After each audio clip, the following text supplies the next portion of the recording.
Con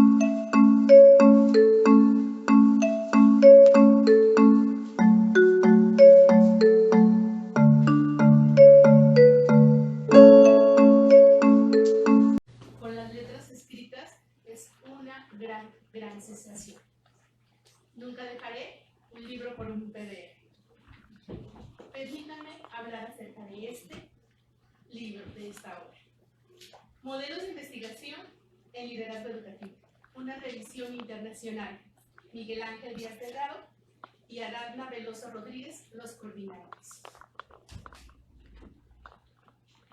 Esta interesante y valiosa obra nos permite acceder a contribuciones bien delimitadas de dos tópicos centrales: el liderazgo educativo y su conceptualización, conocimiento y construcción a partir de la investigación, que gracias a las activas redes internacionales como la red en liderazgo Interlider se comparte para seguir aprendiendo y construyendo. Desde las notas introductorias, que las encontramos en las primeras páginas, después de los agradecimientos, el doctor Díaz Delgado permea la idea del liderazgo educativo contextualizado en una etapa de expansión, pero también de crítica, donde a partir de orientaciones conceptuales y enfoques investigativos conllevan a una proliferación de estudios, identificándose tres temas centrales en esta área. Primero, estudio de políticas públicas de los sistemas educativos. Segundo, análisis de las organizaciones educativas y sus agentes en entornos de la complejidad. Y tercero, estudios de dinámicas escolares en su relación con las comunidades educativas.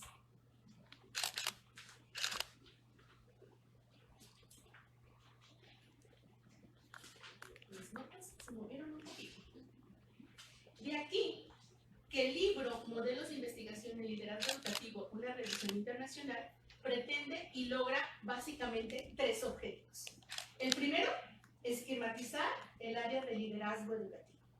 El segundo objetivo, difundir el conocimiento emergente en liderazgo educativo a nivel internacional. Y el tercer objetivo, dar evidencias teórico-metodológicas y de complejidad en el empoderamiento de estudios de liderazgo.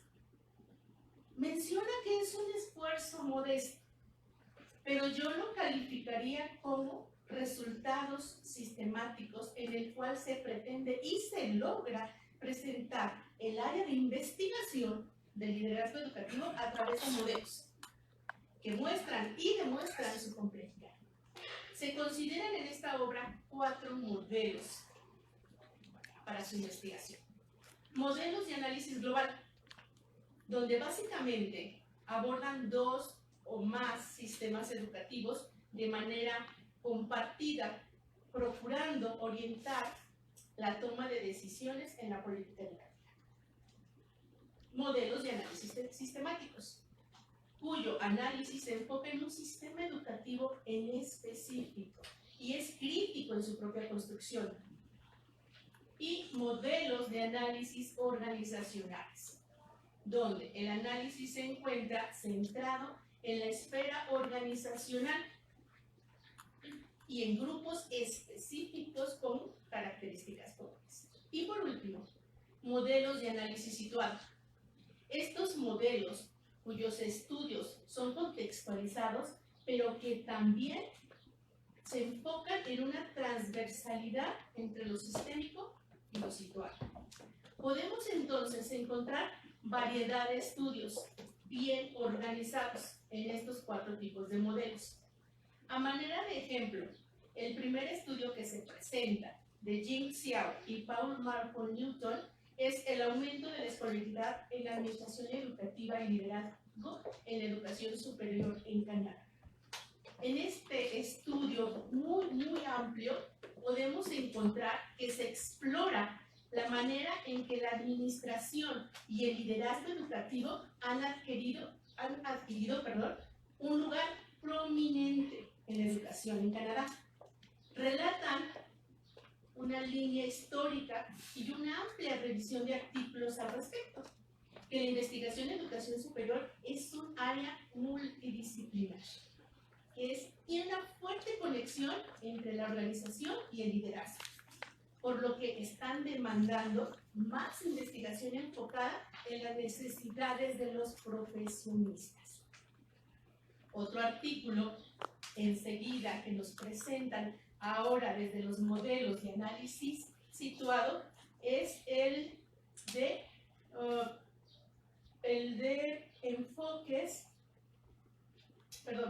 el de liderazgo de distribuciones en escuelas primarias efectivas de Oscar Maureira y Sergio Garay. En él se establece que los procesos de influencia para el aprendizaje escolar en escuelas chilenas es muy vulnerable. Así tenemos entonces información de distintas latitudes en las cuales encontramos un hilo conductor. Sí, el liderazgo, pero también las necesidades de los profesionistas en esta formación. Todos estos estudios también nos permiten acercarnos a las vivencias propias de los directivos. Tenemos un estudio mixto en varios contextos que nos permite obtener revisión detallada y profunda de niveles globales y locales, donde se reconoce y se enmarca la importancia del liderazgo escolar como apoyo para el cambio y para promover la educación de calidad. En México ahora la debemos de contextualizar en una educación de excelencia. Es por esto que muchos investigadores consideran al liderazgo como la clave de la efectividad en las organizaciones educativas. Y también países de Europa, de Norteamérica y de Australia mencionan y aportan inversiones fuertes en este ámbito. Los líderes escolares con experiencia parecen necesitar más entrenamiento en liderazgo institucional y estratégico, mientras que líderes escolares que inician parecen necesitar entrenamiento en aspectos técnicos, como administración financiera. A manera de síntesis, se requiere más investigación sobre las necesidades de los líderes educativos en los contextos culturales específicos para prepararlos de la mejor manera posible. Toda esta información la encontramos en los distintos artículos que aquí se nos han proporcionado y que están bien fundamentados todos como investigaciones educativas. Me gustaría también mencionar que esta obra se enmarca como un producto del proyecto de investigación La formación de líderes, acercamiento a las prácticas situadas para la creación de espacios compartidos. Así es. Y de evidencia de la convocatoria que se lanzó a académicos de distintos contextos, que aportan diferentes referentes teóricos y metodológicos diversos sobre estudios que nos dan cuenta de la complejidad en la investigación que atañe el liderazgo educativo. De manera personal, admiro y valoro la variedad de aportaciones desde las distintas latitudes: Alemania, Argentina, Canadá, México, Chile, España, Estados Unidos, Grecia, Guatemala y México. No es fácil lograr esto, que nos permiten dimensionar las aportaciones académicas en sus universidades de origen, para una difusión científica que pretende contribuir al conocimiento y desafíos de diversos contextos educativos a nivel global en el área de estudio. Entonces, con estudios localizados y también con estudios generales, podemos darnos cuenta de las principales necesidades en este ámbito. Una de ellas, recalco, es la formación a los directivos. De manera profesional, recomiendo y propongo como un libro de consulta y de referencia puntual a todo interesado en estudios técnicos, metodológicos, conceptuales y epistémicos acerca del liderazgo educativo. Ha sido un gusto leer en estas páginas la rigurosidad científica en las investigaciones. Investigadores con alta responsabilidad social y ética que quieren no solamente dar una muestra de lo que está existiendo, sino de hacer propuestas ante las necesidades que tenemos de una mejor educación, con calidad, con excelencia y como lo mencionaban hace unos momentos y que vale la pena recalcar, con felicidad. Así es que felicito a los coordinadores por esta obra tan completa. De verdad, para mí va a ser un libro obligado para los estudiantes en maestría. Se pueden dar cuenta aquí de la rigurosidad metodológica en una investigación que nos hace falta para estudios con validez científica. Felicidades y gracias.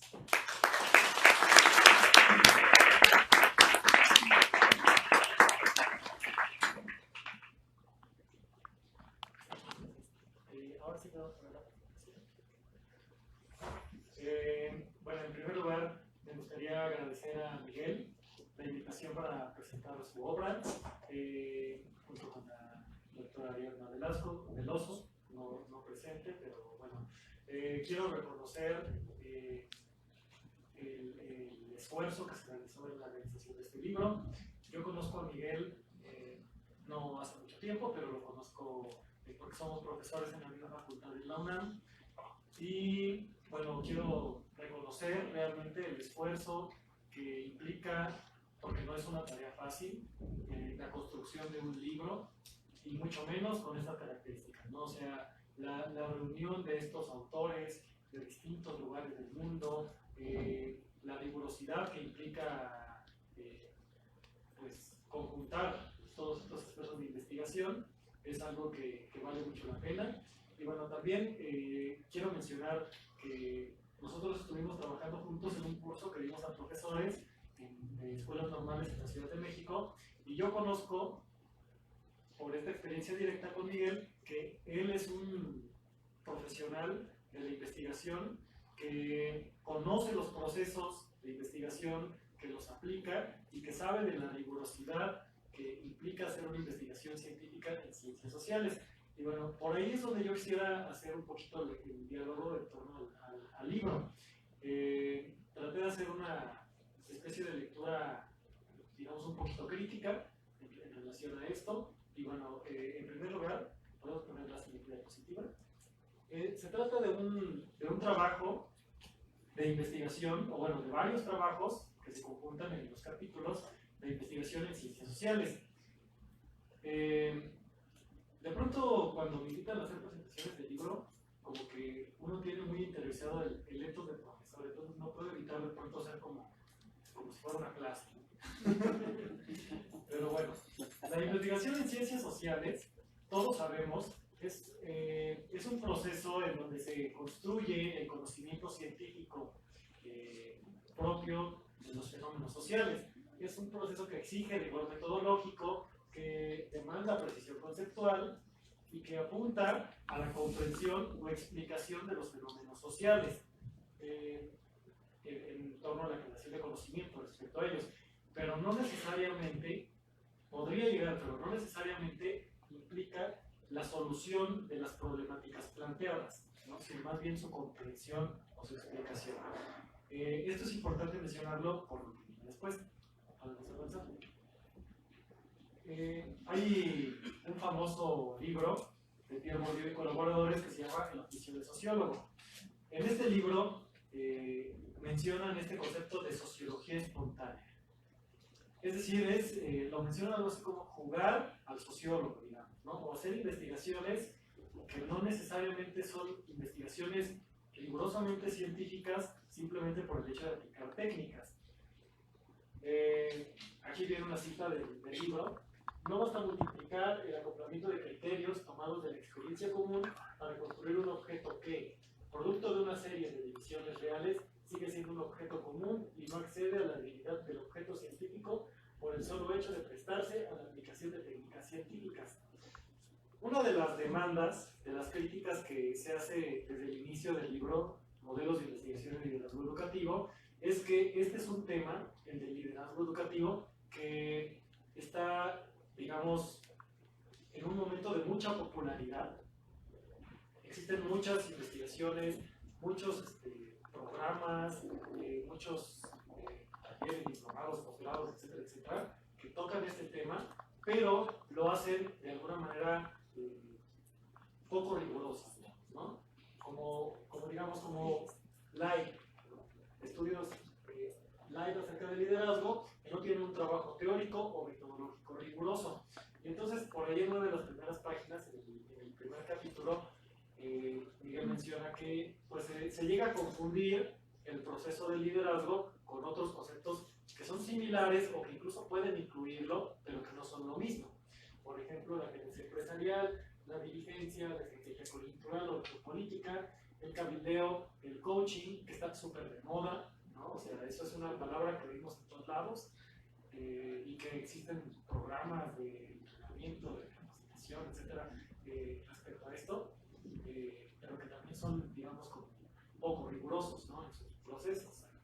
El entrenamiento emocional, las estrategias comunicativas, etcétera, etcétera. Es decir, hablando de liderazgo, se ha convertido en un tema muy popular y esto tiene ciertas implicaciones. ¿Avanzamos, por favor?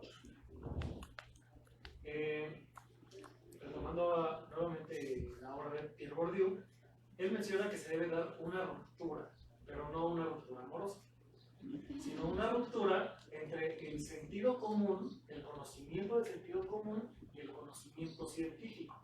Una investigación científica de ciencias sociales debe ubicarse de este lado, ¿no? Del lado del conocimiento científico. El conocimiento científico, como vimos al inicio, exige rigor conceptual, precisión conceptual, rigor metodológico, etcétera, etcétera, ¿no? Es decir, cuando uno se posiciona dentro del conocimiento científico, las palabras que uno utiliza, los conceptos, deben tener un significado preciso, digamos, ¿no? Debemos seguir procesos también rigurosos, planificados, siguiendo este principio de vigilancia epistemológica, digamos, ¿no? Estas ideas de la vigilancia epistemológica que se plantean en el libro del oficial sociólogo. Sin embargo, desde diversos campos que están dominados por el sentido común, nos dice Bourdieu, el sociólogo está expuesto al verdicto ambiguo y ambivalente de los no especialistas, que se creen autorizados a dar crédito a los análisis propuestos, siempre y cuando estos descubran los supuestos de su sociología espontánea, es decir, como de sus creencias, sus prejuicios, etcétera, etcétera, ¿no? Pero que por eso mismo son inducidos a impugnar la validez de una ciencia que no aprueban, sino en la medida en que se repita en el buen sentido. Es decir, sigue existiendo esta idea de que uno va a hacer investigación para resolver problemas prácticos de la vida cotidiana, digamos, ¿no? Que si lo que está en el libro no me funciona directamente a mí, por ejemplo, como profesor, como directivo, etcétera, etcétera, entonces no sirve. Y esto lleva a una especie de tecnificación del conocimiento. Avanzamos, por favor. El sociólogo, desde el sentido común, se convierte en una especie de falso profeta. Una persona que debe otorgar las respuestas de todas las cosas y de una manera inequívoca, digamos, ¿no? O sea, respuestas definitivas. Entonces, bueno, ahí hay otra cita que se puede leer, pues revisarla. Todo sociólogo, en la medida en que quiera, o todo investigador educativo en este caso, porque no dejamos de ser sociología por la investigación educativa o pedagogía, debe ahogar ese profeta que la sociedad le exige encarnar, porque de lo contrario no habría una aportación teórica, no habría una verdadera acumulación con estas cosas, y tener mucha prudencia, digamos, en la intención de solucionar los problemas que deberíamos enfocarnos en comprender, en conocer. ¿Avanzamos? Bueno, yo no me especializo, digamos, mi línea de investigación no es precisamente el liderazgo educativo. Yo más bien he estado trabajando los últimos años en torno a temas de formación de profesores. Entonces me he metido a estudiar desde autores clásicos hasta autores contemporáneos, investigaciones recientes también, cómo se utiliza el concepto de formación, cuáles son los conceptos, los procesos asociados, etcétera, etcétera. Y me encontré con una situación muy similar a lo que sucede en el liderazgo, en los estudios de liderazgo. Cuando se habla de formación, se suele equiparar sin mayor rigor, y de hecho a veces ni siquiera se le define, simplemente se utiliza, y hasta como sinónimo, de cualquier otro concepto como los que aparecen ahí. De hecho, en uno de los capítulos, me pareció muy apropiado lo que dice Miguel, en uno de los capítulos de Miguel, menciona eso, ¿no? O sea, se dan cursos, por ejemplo, a profesores, y se dice la formación. Igual que se dice la capacitación, el entrenamiento, la educación, la actualización, la profesionalización, etcétera, etcétera. Y bueno, como especialistas, nosotros sabemos que ninguno de estos conceptos es lo mismo, pero todos se utilizan igual en publicaciones científicas, que se presentan en congresos, que se publican en revistas, etcétera, etcétera. Eso me parece preocupante en el campo de la formación, pero en el campo de liderazgo sucede algo similar también, ¿no? En cuanto a los conceptos. Encontramos, por ejemplo, liderazgo y encontramos coaching, encontramos administración, dirección, gestión, etcétera, etcétera, ¿no? O sea, innovación, muchos otros conceptos similares, quizás incluidos, pero que no son iguales y que nos hablan nuevamente de un poco rigor conceptual en las investigaciones, no en el libro, en la investigación. Vamos a avanzar. Como producto de esas investigaciones poco rigurosas, se generan, por ejemplo, en el campo del liderazgo, políticas públicas, modelos de gobernabilidad, propuestas teórico-metodológicas a directivos, es decir, planes de acción, proposiciones curriculares, cursos, talleres, diplomados, posgrados, etcétera, etcétera. Y en el campo de la formación, bueno, cursos, talleres, diplomados, políticas educativas institucionales, modelos educativos, propuestas de innovación docente, etcétera, ¿no? Es decir, ya procesos que tienen la intención de impactar directamente en las realidades educativas, pero que surgen de procesos de investigación poco cuidados. ¿Continuamos?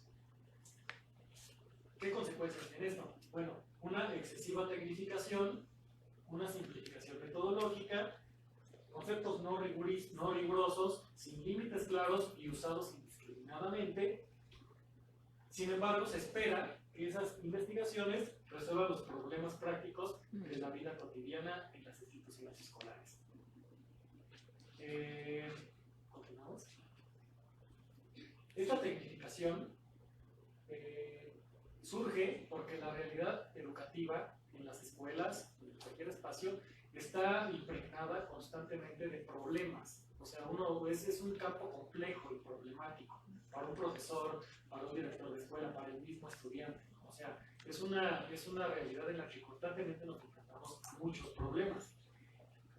Y se piensa, o se llega a pensar, que para resolver esos problemas necesitamos técnicas.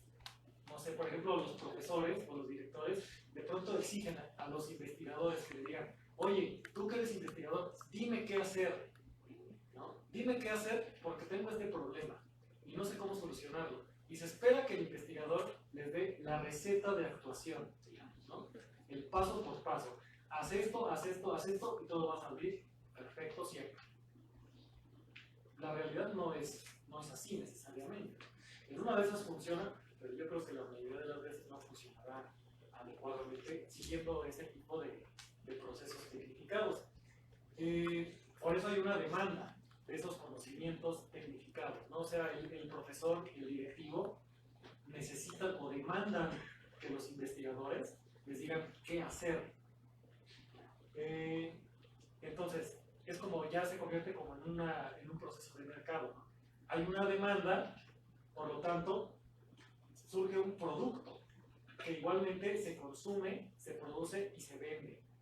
Y así sucede con el liderazgo y así sucede con la formación. Hay un mercado, o sea, algo que yo denomino como un mercado de la formación, digamos, ¿no? Y un consumo de formación. Y lo mismo con el liderazgo. Hay un mercado y un consumo. Y un consumo que es millonario además, ¿no? O sea, también por eso es que es algo tan popular. Sin embargo, el producto producido al haber esa tecnificación es un producto masificado, producido en serie, digamos, de alguna forma, ¿no? Y no es de buena calidad. ¿Continuamos? Entonces, ¿qué aporta el libro?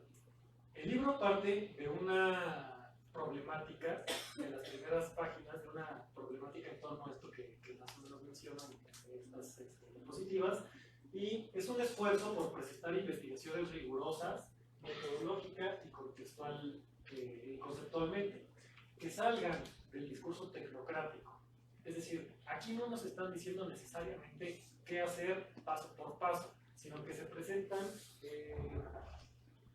discursos reflexivos, ¿no? Discursos reflexivos y no solo reflectantes. Esta idea de lo reflexivo y lo reflectante la retomo de un autor que se llama Honoré, Bernard Honoré, que habla acerca de la formación. Él dice que hay dos tipos como de pensamiento. El pensamiento reflexivo y el pensamiento reflectante. El pensamiento reflectante es aquel que refleja simplemente, ¿no? Es decir, que reproduce y que, si acaso, a partir de esa interiorización de lo que se te da, como la educación bancaria de Freire, uno puede decidir en determinado momento qué hacer o qué herramientas utilizar en determinado momento, pero simplemente se utilizan y se interiorizan. Mientras que el discurso reflexivo implica el cambio, la transformación, la innovación, la resignificación de esas cosas, ¿no? Es un proceso más complejo que requiere del anterior, pero lo trasciende, ¿no? Entonces aquí Pau, los aportes es que, bueno, el discurso es más reflexivo que reflectante. No se trata nada más de repetir conceptos, de repetir procesos, sino de ir un poquito más allá. Las investigaciones presentadas son resultados de procesos largos y complejos de investigación, generalmente conformados por equipos de investigación en distintos países multidisciplinarios. Esto es una labor muy importante. Estamos aquí viendo los resultados de investigación de personas que han hecho, que han seguido estos procesos en distintos países, con distintas metodologías, con la colaboración de distintas personas. Y bueno, eso es una riqueza muy importante de este libro. Se discuten investigaciones acerca de experiencias, de modelos, de conceptos, de procesos relacionados al liderazgo educativo en múltiples y muy distintos contextos sociales. Es decir, hay cierta pluralidad. De hecho, hay pluralidad metodológica, conceptual y contextual. Avanzamos al siguiente. Tenemos presencia en el libro en investigaciones de 4 continentes y 13 países. Como ahí está mencionado, ¿no? Si apareciera en un mapa, pues prácticamente está cubierto el globo. Lo cual, para un libro de investigación, bueno, es una aportación muy importante porque nos permite ver realidades educativas de distintos países y analizar la propia. ¿Continuamos? La organización de estas investigaciones, de los capítulos, está a partir de 4 modelos propuestos que ya mencionaba la doctora. El análisis global, modelos de análisis sistémico, de análisis organizacional y de análisis situados. Son modelos que no los coordinadores del libro no simplemente toman de otros autores y dicen así los organizamos, ¿no? Sino que son parte precisamente de esta problematización que ellos realizan en torno a cómo se han investigado los temas de liderazgo, cómo se han situado en torno a cuestiones conceptuales, en cuanto a cuestiones metodológicas, y en este caso, bueno, lo definen a partir de los alcances de las investigaciones, en relación a si son estudios que comparan uno o dos sistemas educativos, un solo sistema educativo, a situaciones particulares en torno al liderazgo, etc. Y a partir de ahí es como organizan el libro en estos 4 modelos, que son las 4 secciones de investigaciones. Siguiente. Esto, nuevamente retomando las ideas de Bourdieu, responde esta organización a una problemática teórica. Dice Pierre Bourdieu, un objeto objeto de investigación, por parcial y parcelario que sea, no puede ser definido y construido sino en función de una problemática teórica que permita someter a un examen sistemático todos los aspectos de la realidad puestos en relación por los problemas que le son planteados. De pronto parece muy confuso todo lo que escribe Bourdieu, pero bueno, aquí lo que nos está tratando de decir es que cuando uno quiere investigar algo, debe analizarlo a partir de la teoría y de los conceptos. Y que además, continuamos, el uso de la teoría, bueno, la teoría es como esa herramienta analítica que nos va a proporcionar un vocabulario especializado, que nos va a dar los límites de nuestra investigación a partir de los conceptos utilizados, pero no se trata de utilizar la teoría como si fueran leyes o como si fueran dogmas, digamos, ¿no? Que nada más replicamos en las investigaciones, sino que no se trata de repetir conceptos, sino de utilizar la teoría como una herramienta analítica y reflexiva que nos lleve a la construcción de conocimientos nuevos, a la reformulación de las teorías y a la teorización, que es el fin ideal de toda investigación social. Entonces, el libro retoma teorías, continuamos, de distintos autores, retoma distintos modelos teóricos y conceptuales en torno al liderazgo educativo y los utiliza para analizar determinadas realidades o determinados procesos de investigación, de experiencias y de procesos prácticos en cuanto al liderazgo educativo en distintos países. La siguiente, por favor. Una parte importante en este sentido en relación a la teoría es que cada capítulo presenta una discusión teórica o metodológica particular, es decir, no hay una sola línea dentro del libro, ¿no? Sino que hay distintos enfoques. En ese sentido, cada capítulo es una fuente de consulta independiente, lo cual es muy interesante también. O sea, uno puede irse al capítulo 3, 4, 5, el que ustedes quieran, leerlo solito y darse una buena idea de lo que del campo de investigación propio, del objeto de estudio en el que están enfocados en cada uno de los capítulos, y o bien puede uno verlo en conjunto y pues igualmente tiene una coherencia interna. El lector, para los lectores que apenas se introducen en el campo del liderazgo educativo, es una buena fuente de consulta para iniciarse en este campo, porque nos presenta distintas aproximaciones y hace sobre todo en el primer capítulo, este acercamiento más general a las teorías del liderazgo educativo, lo cual permite conocer este campo. Y bueno, esta parte es importante también. Cada capítulo tiene una riqueza en fuentes de consulta, o sea, uno al leer los capítulos ya se puede dar una buena idea de lo que estamos hablando, de lo que se habla, de lo que se dice y de cómo se estudia el liderazgo educativo. Pero cuando uno ve las listas de fuentes de consulta que tiene cada capítulo, es un trabajo ahí de búsqueda de autores que realizado cada uno de los autores muy importante, ¿no? O sea, uno puede ir y buscar en esa lista de fuentes de consulta y darse bueno, ya te vuelves especialista. Sí. La sección de fuentes de consulta es un gran tema. Pero bueno, yo encontré algunas deudas, ¿no? Sobre todo para los lectores que apenas nos vamos iniciando en el campo de liderazgo educativo. Creo que es importante en varios de los capítulos, aparentemente yo encontré que se utilizan como de manera muy similar conceptos como liderazgo, gestión, administración o dirección. O sea, de pronto pareciera que es lo mismo, ¿no? Entonces yo invitaría a todos los especialistas que están investigando y escribiendo acerca de esto, que pudieran hacer una revisión conceptual, ¿no? Como estableciendo límites, digamos, ¿no? Aquí está el límite de esto, aquí está el límite de aquello, aquí está el límite de esto otro. De esta manera se cruzan, de esta manera se atraviesan, por ahí desde distintas perspectivas teóricas, pero yo creo que sí es importante ahí delimitar esos aspectos. También en cuanto a los sujetos, esto es una cosa que me di cuenta, bueno, lo había pensado, pero ahorita lo confirmé con la presentación anterior del doctor Ruth. nos platicaba acerca del liderazgo para la educación ambiental y él estaba hablando específicamente de los profesores. Los profesores que están directamente con el estudiante y que se convierten en líderes educativos. Sin embargo, al parecer la mayoría de las investigaciones, de hecho así predomina en el libro también, están enfocadas en los directores, es decir, aquellas personas que están en un cargo directivo y no necesariamente en un cargo docente. Creo que también sería importante ahí clarificar, discutir en torno a sobre quién recae la labor de liderazgo, ¿no?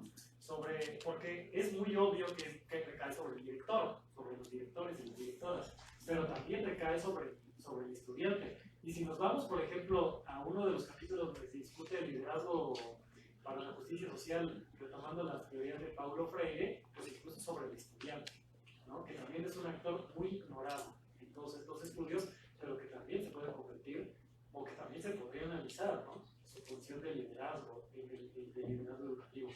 En esta idea de que el docente enseña y el enseñante también enseña a los niños, ¿no? Y como un diálogo y no están unos sobre otros, sino que están a la par.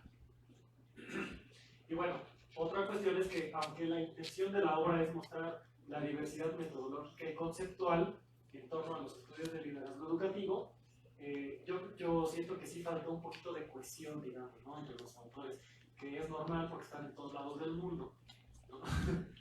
Lo cual no se logra de manera muy fácil, ni siquiera estando en un mismo espacio institucional, asistiendo a seminarios, discutiendo textos, etc.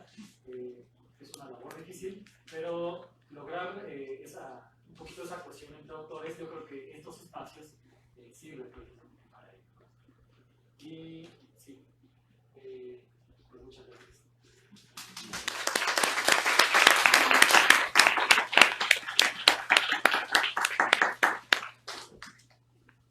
Quisiera saber cuánto tiempo más tenemos ya. 11 minutos. 11 minutos. Bueno, yo voy a tomar 7 para que después hablemos juntos al respecto hablemos un diálogo aquí dentro del simposio. En primer lugar, bueno, agradecer a la doctora Cecilia y al doctor Eli Orlando. Invité a ambos por una razón muy específica. La razón específica tiene que ver con metodólogo de las ciencias sociales, como ya lo pudieron notar, y a mi derecha una coordinadora académica, ¿no? La idea de reconocer este libro que les estamos presentando, no promocionando, sino presentando, es poder saber hasta dónde nos alcanza el conocimiento actual sobre el liderazgo educativo, cuáles son sus alcances y cuáles son sus limitantes. Y para eso propusimos una obra donde participaron 16 universidades, en donde participan 13 países, es decir, 13 países de proveniencia, que es de donde los investigadores aportan a este libro, y que partimos de una línea de que existen o pudiesen existir para simplificar el área de liderazgo educativo por nivel 4 específicos modelos de investigación específicamente en liderazgo educativo que ya también fueron mencionados y que nada más lo retomo. Modelos globales que generalmente comparan investigaciones entre sistemas educativos a nivel internacional, modelos sistémicos que se dedican a estudiar al liderazgo educativo dentro de un sistema educativo específico, modelos organizacionales, es decir, que se enfocan a reconocer cuál es el impacto de una organización educativa o de una institución en específico, y por último, modelos situados, los cuales están enfocados a reconocer cuál es el impacto inmediato del liderazgo educativo sobre comunidades de práctica específicas. Para abonar a la numeralia, más o menos, ahí es donde nos quedamos. La doctora Ariadna Veloso, por cierto, envía un saludo desde Cuba. Hubieron cuestiones de sentido más administrativo que no le permitieron estar acá y por lo tanto todo lo ayudamos.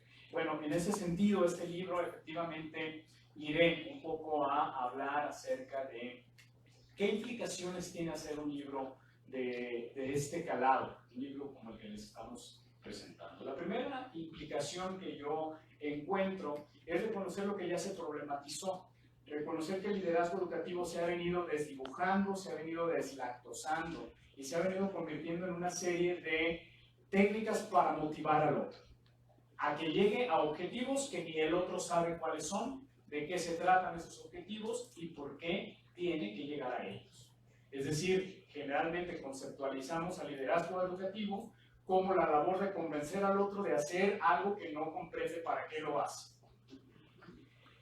Efectivamente, y todo lo contrario de este proceso deslactosado, simplificado al máximo, estamos proponiendo que existen diferentes visiones sobre el liderazgo educativo, en donde el liderazgo educativo, más allá de una sola técnica, es un proceso interactivo en donde diferentes personas y actores con voluntades específicas actúan para, o se agencian, mejor dicho, esta es la palabra que más quiero utilizar, se agencian para reconocer su propia labor dentro de una organización educativa, de un sistema educativo o de la interacción con sus iguales.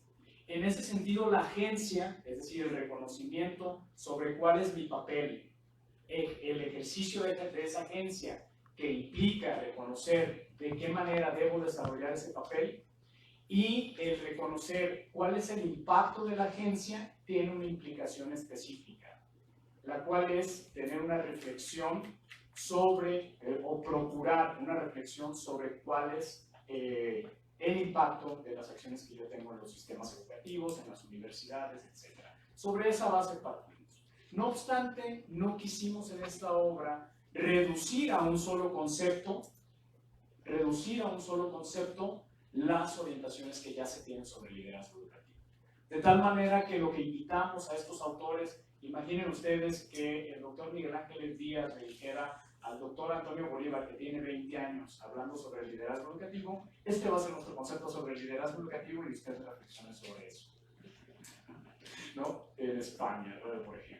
O que el doctor Miguel Ángel Díaz y la doctora Ariana Veloso le dijeran al doctor Paul Newton, que tiene también más o menos este número de años en Canadá, en un contexto específico, esta va a ser la metodología a seguir. O que le dijésemos al doctor Óscar Maureira de Chile, que tiene más o menos este tiempo, el mismo tiempo, por favor, limítese a reconocer al liderazgo educativo como este proceso, etc.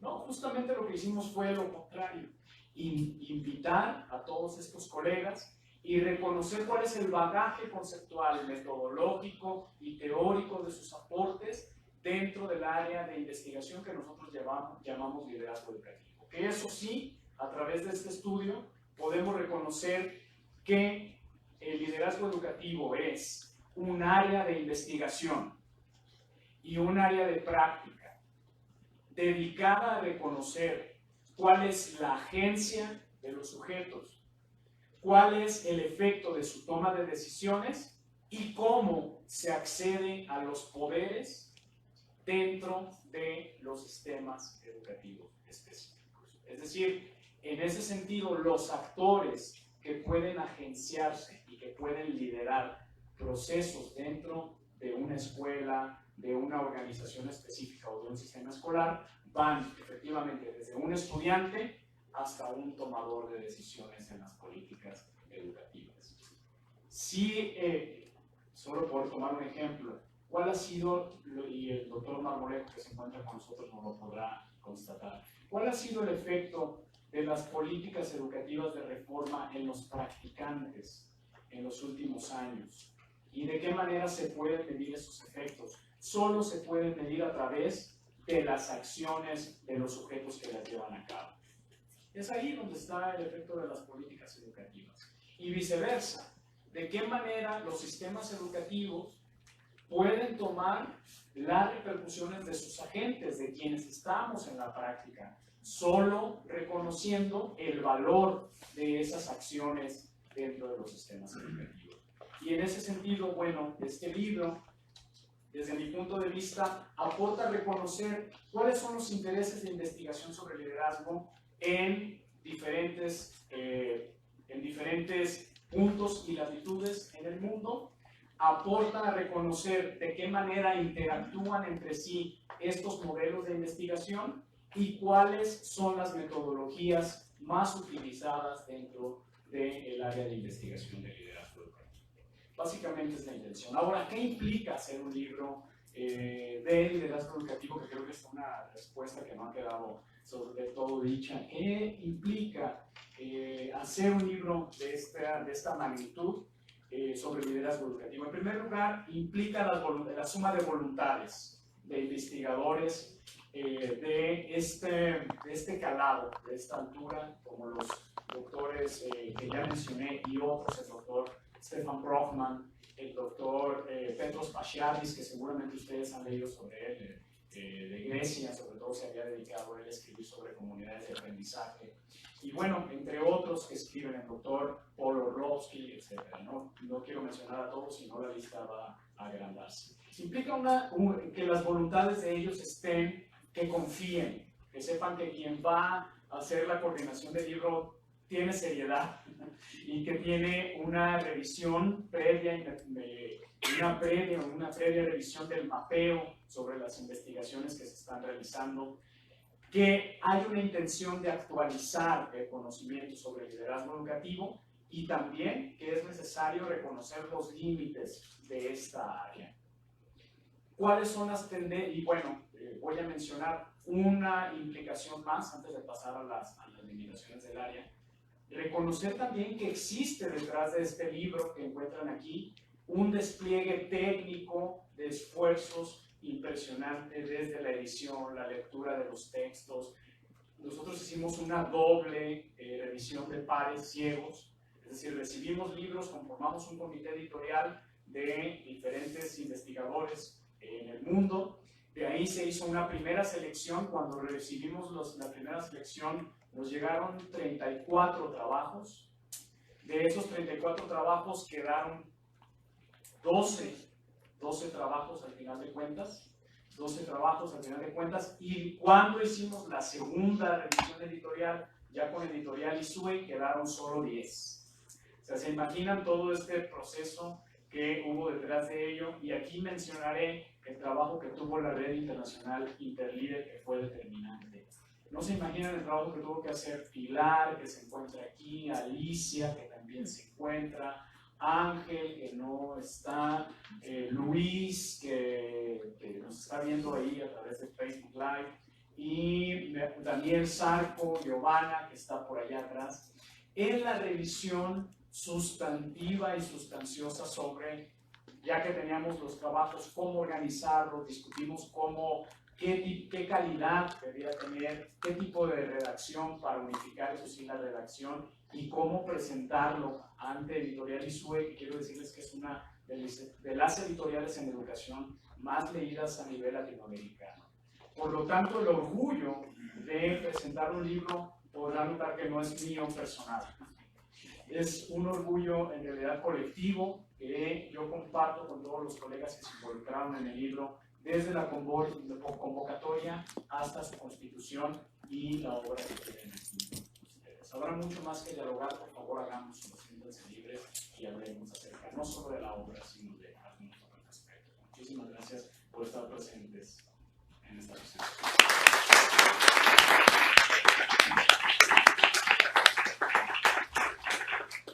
Agradecemos de manera significativa a los doctores por la presentación del libro Modelos de Investigación en Liderazgo Educativo, una revisión internacional.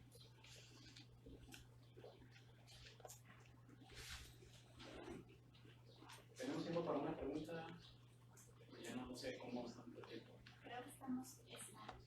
¿Una nada más? Sí, claro. Una pregunta del auditorio, porque no cumplí lo prometido. Por favor. Por aquí está.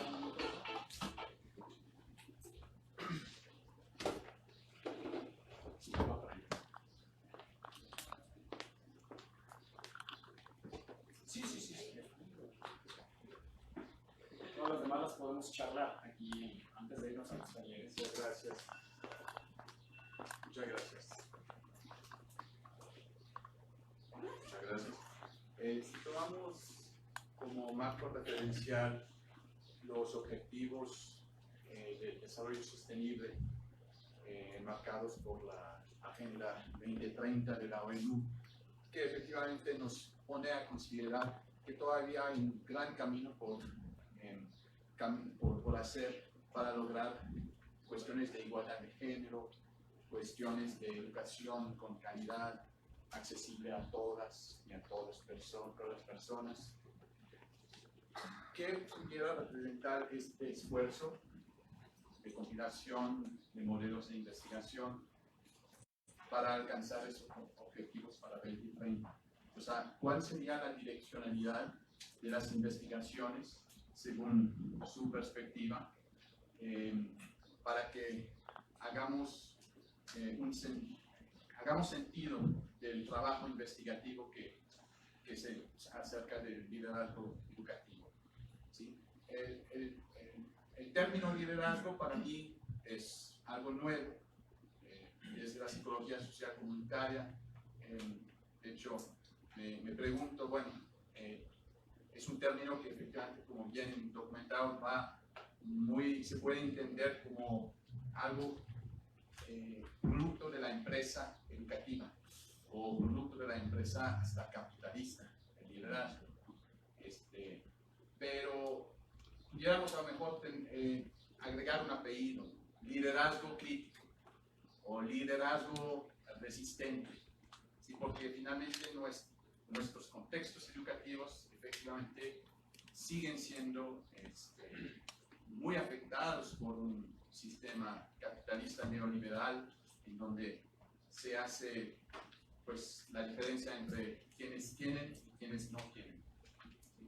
Entonces, en ese sentido, quiero saber cuál pudiera ser su postura para las futuras investigaciones que tengan a lo mejor un enfoque más crítico o bien más aplicado a unos contextos reales. Gracias. Gracias.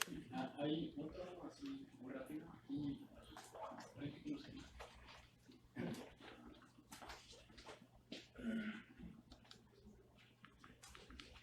Bueno, antes que nada, felicitarlos por el libro. Me parece que es un aporte muy importante al conocimiento de los estudios y de la investigación sobre el liderazgo educativo en el contexto internacional. Y hay dos temas ahí que me inquietan y no estoy tan seguro si fueron cubiertos debidamente en el libro, que apenas lo voy a echar a leer. El primero es qué tanto en el análisis que ustedes hacen incluyen perspectivas respecto a cuál es el impacto que el liderazgo tiene en el marco regulatorio de la educación de un país y viceversa. El impacto que el marco regulatorio tiene en la definición de los patrones de liderazgo de las escuelas, porque, digamos, aquí tenemos que llegar al punto de los liderazgos informales y liderazgos formales, un poquito lo que mencionaba Elías acerca de quiénes son las personas que están siendo sujeto de las actividades de liderazgo en el sistema escolar. Y la segunda inquietud que tengo es si en el análisis que ustedes hicieron también incluyeron el tema del impacto de los programas de formación de liderazgo. Yo creo que hay esfuerzos, parte de la organización en la que yo trabajo, se hace mucho en este sentido, de formar mucha gente en liderazgo educativo, pero realmente pocas veces sabemos cuál es el impacto que esto tiene. Tiene un impacto en la persona, indudablemente, pero ¿qué tanto este impacto se refleja en una mejoría de lo que al final de cuentas aspiramos, que es la mejoría del sistema educativo? Y casi siempre no tenemos la evidencia acerca de eso. Muy bien, rápidamente, porque tenemos muy poco tiempo, sobre la primera pregunta yo te recomendaría que leyeras el texto de la doctora Camarero Figueroa. Ella hace un análisis de quiénes son los líderes educativos, así los llama, en una provincia catalana, en una demarcación catalana. Y lo voy a adelantar, perdón, pero es como si les contara al final de una película, pero lo diré brevemente. Una de las conclusiones a las que llega es que cada vez la dirección escolar en particular, que está siendo considerada una función específica para el ejercicio del liderazgo educativo, no es sinónimo de liderazgo, sino una función específica para el ejercicio del liderazgo educativo, está cada vez más cargado hacia el género femenino. Es decir, cada vez más mujeres están accediendo al cargo de la dirección en Cataluña en particular. Cuestión que yo lo puedo ver de manera fehaciente en México, en donde a nivel básico también cada vez más mujeres están accediendo a cargos directivos. Alguno podría pensar que esto es lógico, puesto que son mucho más mujeres las que son profesoras. No obstante, en realidad no lo es. Esto se ha roto a partir, en particular, de la reforma educativa de 2013, que rompió con una inercia en donde quienes tenían más antigüedad y acaparaban más relaciones, sobre todo políticas, con los sindicatos específicos de maestros eran quienes accedían a puestos de dirección. Y ahora acá en México, yo lo he observado también a través de la investigación, se ha roto esa tendencia y hoy cada vez más mujeres ocupan cargos. Entonces, en ese sentido, la equidad de género. Y en el segundo te recomendaría, no las suficientes, nunca será suficiente, pero en el segundo yo recomendaría, en el segundo término, leer el texto del doctor Brockman y Pachiardis, quienes hablan acerca, efectivamente, ellos hacen una investigación en países del Commonwealth sobre qué es lo que opinan diferentes practicantes, desde profesores, estudiantes, directores, acerca del liderazgo de los directores. Y esto de manera un poco periférica nos da a entender que la formación cuál es el impacto que está teniendo la formación sobre los propios directores escolares. Y perdón, pero te recomendaré mi texto también, que yo colaboro con uno de esos textos en donde hablamos el doctor Miguel Ángel García, el maestro Miguel Ángel García Meda y un servidor, sobre cómo son los directores escolares y cómo han sido formados y si esa formación les ha dado herramientas para desarrollarse en espacios vulnerables, en particular en la escuela rural en México, en Jalisco, en el occidente de México, para desarrollar sus funciones. Esto sí, no voy a adelantar esa respuesta. Viene dentro del libro. Tenemos muy poco tiempo, por favor, disculpen por la tardanza y muchísimas gracias por estar aquí en la presentación y hablemos mucho más aquí afuera. Para esto se realizó este simposio. Muchas gracias.